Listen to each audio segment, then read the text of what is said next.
আপনার সন্তানের মাঝেও এই সমস্যাগুলো আছে কিনা আমি বলি একটু লক্ষ্য করুন।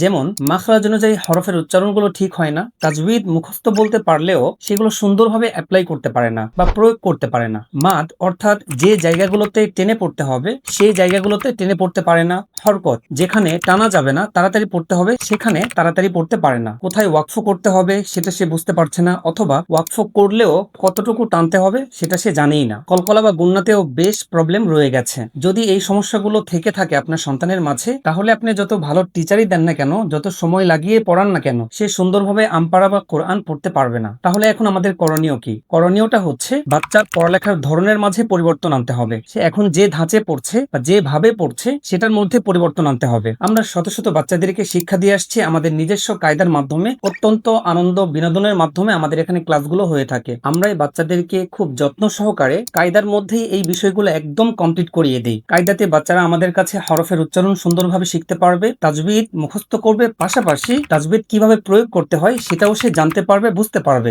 এরপরে হচ্ছে রিডিং এর যে প্র্যাকটিসটা আছে সেটাও আমরা কায়দাতেই কমপ্লিট করি। আপনি চাইলে আমাদের সাথে যুক্ত হতে পারেন, আরো বিস্তারিত জানতে আমাদের হোয়াটসঅ্যাপ নাম্বারে যোগাযোগ করতে পারেন।